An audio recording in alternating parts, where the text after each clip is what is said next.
നമസ്കാരം. 2024 ഏപ്രിൽ 19 മുതൽ ആരംഭിച്ച ഒന്നാം ഘട്ട വോട്ടെടുപ്പ് ഇന്നലത്തോടെ അവസാനം കുറിച്ചിരിക്കുകയാണ്.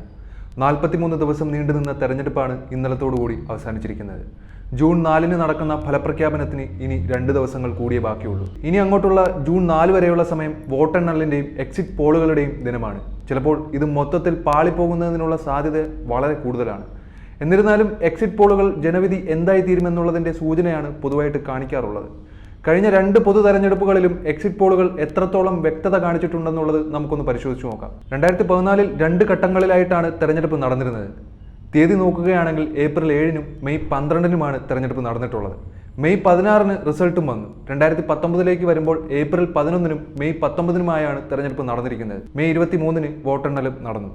ജൂൺ 4-ന് എന്ത് സംഭവിക്കുമെന്നുള്ളത് നമ്മൾ കണ്ടു തന്നെ മനസ്സിലാക്കേണ്ട കാര്യമാണ്. 2014-ലെ 8 എക്സിറ്റ് പോൾ റിസൾട്ടുകൾ സൂചിപ്പിച്ചത് BJPയുടെ നേതൃത്വത്തിലുള്ള NDA സഖ്യം 283 സീറ്റുകൾ കരസ്ഥമാക്കുമെന്നാണ്.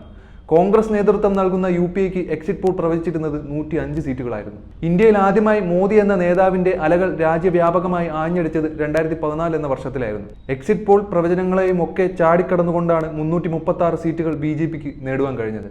എന്നാൽ അന്ന് കോൺഗ്രസിന്റെയും UPAയുടെയും സാഹചര്യം നോക്കുമ്പോൾ എക്സിറ്റ് പോൾ പ്രവചിച്ചതിനേക്കാൾ അതിദയനീയമായിരുന്നു. കോൺഗ്രസ് അന്ന് വെറും 60 സീറ്റുകളിലായിരുന്നു ഒതുങ്ങി നിന്നിരുന്നത്. എല്ലാ എക്സിറ്റ് പോളുകളും ഏകദേശം 283 സീറ്റുകളാണ് BJP സഖ്യത്തിന് പ്രവചിച്ചിട്ടുണ്ടായിരുന്നത്. ഇനി ഇത്തവണത്തെ പ്രവചനങ്ങളും യഥാർത്ഥ റിസൾട്ടും എന്താണെന്നറിയുവാൻ ജൂൺ 4 വരെ നമുക്ക് കാത്തിരിക്കാം.